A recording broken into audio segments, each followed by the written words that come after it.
देख रहे हैं न्यूज टॉप 9। आपके साथ मैं हूं पूर्णिमा मिश्रा। यहां पर आपको मिलती है देश और दुनिया की हर बड़ी खबर। इस बुलेटिन में सबसे पहले बात चुनावी घमासान की करेंगे। बंगाल में जख्मी दीदी आज कहां पर हुंकार भरेंगी?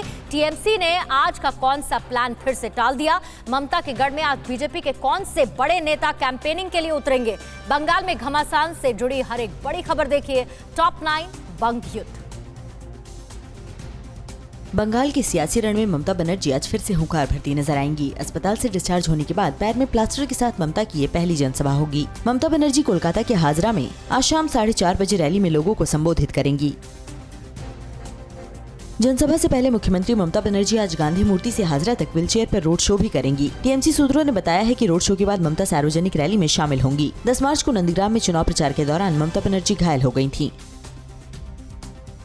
टीएमसी ने आज अपना घोषणा पत्र जारी करने का प्लान कैंसिल कर दिया है। नंदीग्राम दिवस के मौके पर पार्टी आज अपना घोषणा पत्र जारी करने वाली थी, लेकिन ऐन वक्त पर अपना फैसला बदल दिया। इससे पहले भी ममता बनर्जी के घायल होने के कारण टीएमसी की घोषणा पत्र जारी होने की तारीख टल गई थी। बीजेपी आज बंगाल विधानसभा चुनाव के लिए उम्मीदवारों की नई लिस्ट जारी कर सकती है। कल दिल्ली में केंद्रीय चुनाव समिति की बैठक में विधानसभा चुनाव के लिए शेष बचे उम्मीदवारों पर चर्चा हुई। इसमें प्रधानमंत्री नरेंद्र मोदी समेत पार्टी के कई वरिष्ठ नेता मौजूद रहे। पश्चिम बंगाल में धुआंधार प्रचार करने के लिए अमित शाह का रोड मैप तैयार है। गृह मंत्री आज खड़गपुर में रोड शो करेंगे। इसके बाद वे पार्टी के कार्यकर्ताओं से मिलेंगे। कल अमित शाह की झारग्राम और बांकुड़ा में रैलियां होंगी। पश्चिम बंगाल के चुनावी रण को फतेह करने के लिए बीजेपी ने अपनी पूरी ताकत झोंक दी है। आज केंद्रीय मंत्री स्मृति ईरानी के बंगाल में 3 रैलियां हैं। पहली रैली पुरुलिया के मन बाजार में हो रही है। वहीं दूसरी रैली दोपहर 1 बजे मेदिनीपुर के गोबरू दुर्गा मंदिर मठ और तीसरी 3 बजे मेदिनीपुर के उत्तरकांठी में है। दिल्ली में हुए बीजेपी केंद्रीय चुनाव समिति की बैठक में मिथुन चक्रवर्ती के चुनाव लड़ने पर भी चर्चा हुई। बीजेपी चुनाव प्रभारी कैलाश विजयवर्गीय ने कहा कि अगर मिथुन चक्रवर्ती चुनाव लड़ना चाहेंगे तो उन्हें अवसर दिया जाएगा। कैलाश विजयवर्गीय ने यह भी कहा कि भवानीपुर में मजबूत उम्मीदवार दिया जाएगा। नहीं, उन्होंने मना किया है, पर यदि वो लड़ना चाहेंगे तो पार्टी उनको अवसर देगी। कोई इस बात पर चर्चा हुई है कि भवानीपुर से कौन उम्मीदवार होगा? भारतीय जनता पार्टी कोई अच्छा कार्यकर्ता होगा। नंदीग्राम में बीजेपी ममता के खिलाफ मजबूत सियासी चक्रव्यूह बनाने में जुटी हुई है। इस कड़ी में बीजेपी सांसद लॉकेट चटर्जी ने कल शुभेंदु अधिकारी के पिता टीएमसी सांसद शिशिर अधिकारी से मुलाकात की है। दोनों नेताओं की मुलाकात पूर्वी बिंदापुर के कांथी शहर में हुई। पश्चिम बंगाल के सियासी रण में संयुक्त किसान मोर्चा भी कूद पड़ा है। आज सिंगूर और आसनसोल में किसान महापंचायत होगी। कल नंदीग्राम की रैली में किसान नेता राकेश टिकैत ने बीजेपी के खिलाफ खुलकर हुंकार भरी थी। कहा, बीजेपी के एक मुट्ठी चावल के बहाने वोट मांगने पर एमएसपी पर सवाल जरूर पूछिएगा। आज असम में भी गरजेंगे अमित शाह। राजनाथ की कहां पर है चुनावी रैली? केरल के लिए बीजेपी का मास्टर प्लान क्या है? तमिलनाडु में कांग्रेस सांसद विष्णु प्रसाद क्यों नाराज हुए? चुनावी राज्यों की सभी बड़ी खबरें देखिए टॉप 9 इलेक्शन रिपोर्ट। मिशन दक्षिण को पूरा करने के लिए बीजेपी पूरा जोर लगा रही है। तमिलनाडु और पुडुचेरी में प्रधानमंत्री नरेंद्र मोदी की कई रैलियां होंगी। सूत्रों के मुताबिक तमिलनाडु में पीएम मोदी 4 रैलियां करेंगे, वहीं पुडुचेरी में पीएम मोदी 3 से 4 रैलियां करेंगे। असम के रण के लिए केंद्रीय मंत्री अमित शाह तैयार हैं। असम में आज अमित शाह की 2 रैलियां होंगी। मार्गरीटा और नजीरा में ये रैलियां होंगी। वहीं 15 मार्च को गृह मंत्री गुवाहाटी के टाउन हॉल में एक कार्यक्रम को संबोधित करेंगे। असम विधानसभा की 126 सीटों के लिए 3 चरणों में मतदान होगा। असम के चुनावी रण में आज रक्षा मंत्री राजनाथ सिंह उतरेंगे। रक्षा मंत्री विश्वनाथ गोलाघाट, गोहपुर और डेरागांव में बैक टू बैक रैलियां और रोड शो करेंगे। इस महीने असम में राजनाथ सिंह की कई रैलियां होंगी। असम विधानसभा की 126 सीटों के लिए 3 चरणों में 27 मार्च, 1 अप्रैल और 6 अप्रैल को मतदान होगा। असम में शिलांग के विष्णुपुर गांव में टीवी9 भारतवर्ष की टीम ने चुनाव में एनआरसी फैक्टर की पड़ताल की। विष्णुपुर में गांव की 90% हिंदू आबादी बांग्लादेश से आकर बसी है। अधिकतर लोगों का कहना है कि ये चुनावी मुद्दा नहीं है। लोगों को समाधान निकलने का पूरा भरोसा है। केरल में बीजेपी पूरा जोर लगा रही है। बीजेपी 115 सीटों पर चुनाव लड़ेगी, जबकि 25 सीटों पर पार्टी के अन्य गठबंधन सहयोगी चुनाव लड़ेंगे। राज्य बीजेपी अध्यक्ष ई सुरेंद्रन ने कहा है कि उम्मीदवारों की लिस्ट आज जारी की जा सकती है। वहीं ई श्रीधरन की उम्मीदवारी का प्रस्ताव प्रत्याशियों पर फैसला लेने वाली टीम के समक्ष रखा गया है। हालांकि ई श्रीधरन के पल्लक्कड़ से चुनाव लड़ने की चर्चा है। कांग्रेस ने तमिलनाडु विधानसभा चुनाव के लिए 21 उम्मीदवारों की लिस्ट जारी कर दी है, लेकिन उम्मीदवारों की लिस्ट जारी होने के बाद चेन्नई पार्टी मुख्यालय में विरोध के स्वर तेज हो गए हैं। लोकसभा सांसद विष्णु प्रसाद और उनके समर्थकों ने कुछ उम्मीदवारों के नाम पर आपत्ति जताते हुए प्रदर्शन किया। कांग्रेस डीएमके के साथ गठबंधन करके 25 सीटों पर चुनाव लड़ रही है। आज केरल में कांग्रेस अपने उम्मीदवारों की लिस्ट जारी कर सकती है। कांग्रेस केरल में 91 सीटों पर चुनाव लड़ रही है। कांग्रेस में नेमूम विधानसभा सीट को लेकर काफी चर्चा हो रही है, क्योंकि यही सीट एकमात्र ऐसी है जो 2016 के विधानसभा चुनाव में बीजेपी के खाते में गई थी। माना जा रहा है कि इस सीट से रमेश चेन्निथला को उम्मीदवार घोषित किया जा सकता है। पुडुचेरी में विधानसभा चुनाव के लिए डीएमके ने 13 में से 12 उम्मीदवारों के नाम का ऐलान कर दिया है। बागुर निर्वाचन क्षेत्र के उम्मीदवार की घोषणा बाद में की जाएगी। डीएमके नेता प्रभाकरन को टिकट नहीं मिलने पर उनके समर्थकों ने विरोध प्रदर्शन किया। पुडुचेरी की 30 विधानसभा सीटों के लिए 6 अप्रैल को मतदान होगा। पश्चिम बंगाल में विधानसभा चुनाव के दौरान हिंसा की आशंका को देखते हुए पुलिस की टीम भी चौकस हो गई है। इस कड़ी में मुर्शिदाबाद में भारी मात्रा में विस्फोटक के साथ एक व्यक्ति को गिरफ्तार किया गया है। स्पेशल टास्क फोर्स की टीम ने 150 गोली, 2 पैकेट सफेद रंग का गन पाउडर और 10 किलो विस्फोटक बरामद किया है।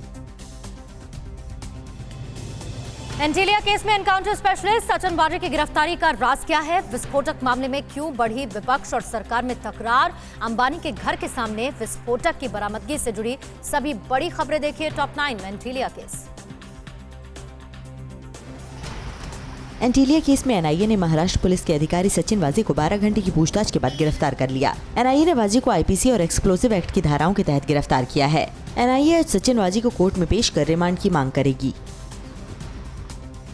एंटीलिया केस में एनआईए को कई अहम सबूत मिले हैं। एनआईए को आशंका है कि सबूतों के साथ छेड़छाड़ की गई है, क्योंकि सचिन वाजे जो खुद आरोपी है वही इस मामले की जांच कर रहा था। वहीं एनआईए जल्द ही मुंबई के कुछ पुलिस अधिकारी और ठाणे पुलिस से पूछताछ कर सकती है।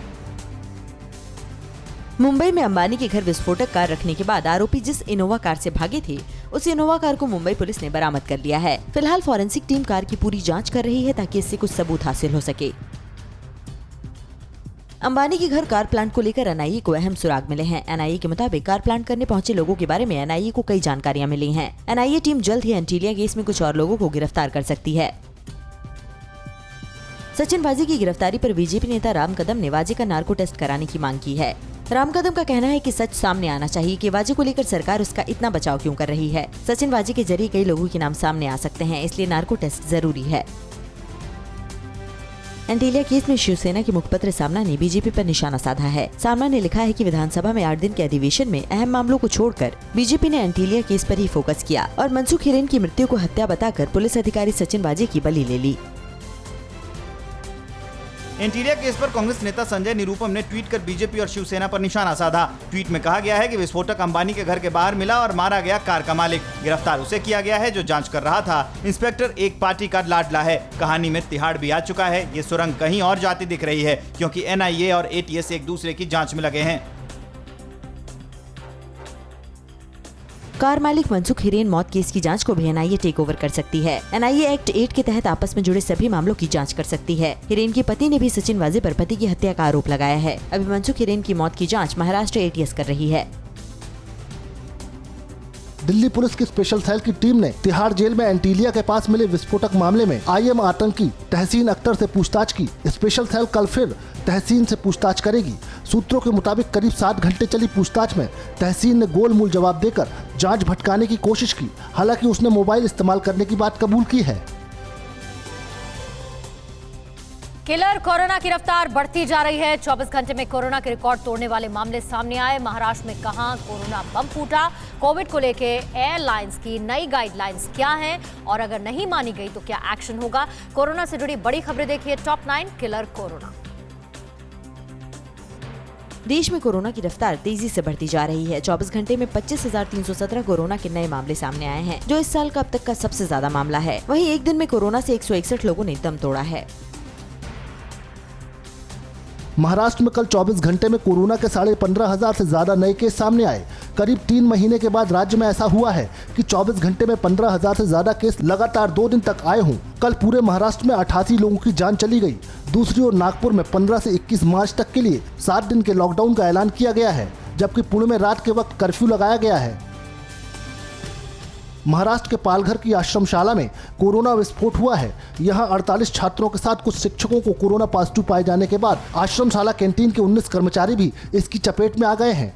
पालघर के अलग अलग आश्रमशालाओं में अब तक 80 से ज्यादा मामले सामने आ चुके हैं। इतनी बड़ी संख्या में कोरोना पॉजिटिव मिलने के बाद स्कूल में किचन को बंद कर दिया गया है।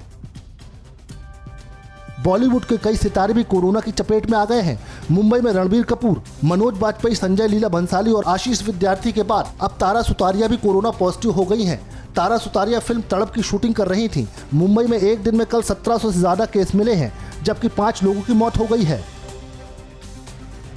कोरोना के बढ़ते मामलों को देखते हुए हवाई यात्रियों के लिए डीजीसीए ने नई गाइडलाइंस जारी की है। अगर कोई यात्री बार बार चेतावनी देने के बाद भी मास्क नहीं पहनता है तो उसे विमान से उतार दिया जाएगा। ऐसे लोगों को अनरूली पैसेंजर श्रेणी में भी डाल दिया जाएगा। कल दिल्ली में लगातार तीसरे दिन 400 से ज्यादा मामले सामने आए, जबकि 3 की मौत हो गई।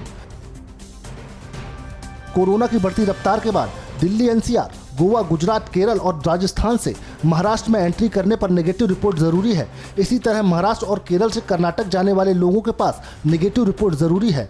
महाराष्ट्र, केरल, छत्तीसगढ़, एमपी और पंजाब से दिल्ली में एंट्री करने वाले लोगों को कोरोना की नेगेटिव रिपोर्ट दिखाना होगा। होली के मौके पर दिल्ली समेत देश के अलग अलग हिस्सों से बिहार जाने वाले यात्रियों के लिए पूर्व मध्य रेलवे ने विशेष एडवाइजरी जारी की है। कोरोना के लक्षण होने पर यात्रा न करने की हिदायत दी गई है। बिहार जाने वाले यात्रियों की न सिर्फ थर्मल स्कैनिंग की जाएगी, बल्कि सभी यात्रियों को मास्क पहनना भी अनिवार्य कर दिया गया है। छत्तीसगढ़ में भी लगातार कोरोना के नए केस बढ़ रहे हैं। हॉट स्पॉट रायपुर और दुर्ग के साथ आधा दर्जन जिलों में कोरोना के मामले एक बार फिर बढ़ने लगे हैं। दूसरी तरफ बिलासपुर के एक निजी स्कूल में 7 छात्र पॉजिटिव पाए गए हैं। छात्रों के कोरोना संक्रमित निकलने के बाद 14 दिन के लिए स्कूल को बंद कर दिया गया है। देश के जिन 6 राज्यों में कोरोना के मामले तेजी से बढ़ रहे हैं, उसमें गुजरात और मध्य प्रदेश भी शामिल हैं। मध्य प्रदेश में कल करीब 700 नए केस मिले, जिसमें से इंदौर में करीब 250 और भोपाल में 118 मामले सामने आए। शिवराज सरकार ने भोपाल और इंदौर में रविवार या सोमवार से नाइट कर्फ्यू लगाने के संकेत दिए हैं। जम्मू कश्मीर में एक और आतंकी ढेर। अब सुरक्षा बलों के निशाने पर कौन है? राष्ट्रपति कब करेंगे मां विंध्यवासिनी के दर्शन? पीएम के मन की बात कब होगी? और लखनऊ में किसके घर के सामने पढ़ी गई कुरान? राष्ट्र और राज्य से जुड़ी बड़ी खबरें देखिए टॉप 9 देश प्रदेश। जम्मू कश्मीर के शोपियां के रावलपुरा में सुरक्षा बलों से हुई मुठभेड़ में एक आतंकी ढेर कर दिया गया है। कुछ और आतंकियों के छिपे होने के बाद सुरक्षा बलों ने पूरे इलाके को खाली करा दिया है। इन आतंकियों में जैश का डिविजनल कमांडर सज्जाद अफगानी भी शामिल है। राष्ट्रपति रामनाथ कोविंद आज मिर्जापुर में मां विंध्यवासिनी का दर्शन और पूजन करेंगे। राष्ट्रपति के साथ राज्यपाल आनंदीबेन पटेल और मुख्यमंत्री योगी आदित्यनाथ भी मौजूद रहेंगे। राष्ट्रपति कल वाराणसी में गंगा आरती में शामिल हुए थे। प्रधानमंत्री नरेंद्र मोदी 28 मार्च को अपने मासिक रेडियो कार्यक्रम मन की बात के जरिए देशवासियों को संबोधित करेंगे। यह इस साल के उनके रेडियो कार्यक्रम का तीसरा और कुल मिलाकर 75वां संस्करण है। इस कार्यक्रम के लिए लोगों से सुझाव मांगे गए हैं। शिया वक्फ बोर्ड के पूर्व चेयरमैन वसीम रिजवी के घर के बाहर लोगों ने कुरान पढ़कर विरोध दर्ज कराया। ये लोग कुरान की 26 आयतें हटाने के लिए दायर वसीम रिजवी की याचिका का विरोध कर रहे थे। इस दौरान रिजवी के घर के बाहर भारी संख्या में पुलिस बल मौजूद रहा। बिहार में आज उपेंद्र कुशवाहा की पार्टी आरएलएसपी का जेडीयू में विलय हो जाएगा। इस मौके पर पटना में आयोजित एक कार्यक्रम में मुख्यमंत्री नीतीश कुमार समेत जेडीयू के तमाम बड़े नेता भी मौजूद रहेंगे। शुक्रवार को आरएलएसपी के कई नेता उपेंद्र कुशवाहा का दामन छोड़कर आरजेडी के साथ जा चुके हैं। पीलीभीत के बीजेपी सांसद वरुण गांधी ने यूपी के डीजीपी को चिट्ठी लिखकर बीसलपुर के पूर्व सीओ विनीत सिंह के खिलाफ कार्रवाई की मांग की है। आरोप है कि उन्होंने पूर्व प्रधान संजीव अवस्थी को पैर छूने और नाक रगड़ने के लिए मजबूर किया था। इसके लिए एसपी ने सीओ को मुख्यालय भी अटैच किया था। अंबाला सीमा पर गांव पाडलू और पंजैल से गुजर रही मारकंडा नदी से 2 बम मिले हैं।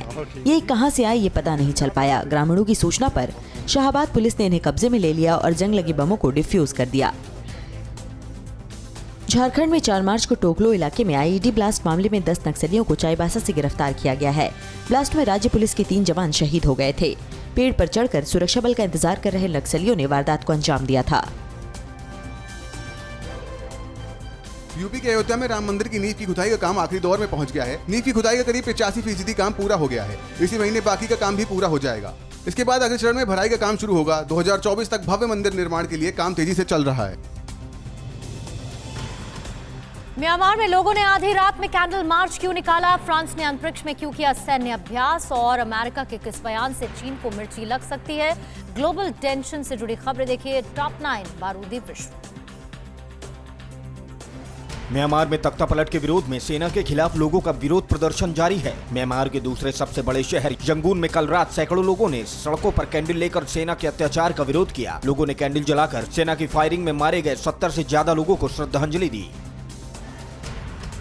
महाशक्तियों के बीच जमीन से लेकर समंदर में चल रहे तनाव के बीच अब अंतरिक्ष में दबदबे की जंग शुरू हो चुकी है।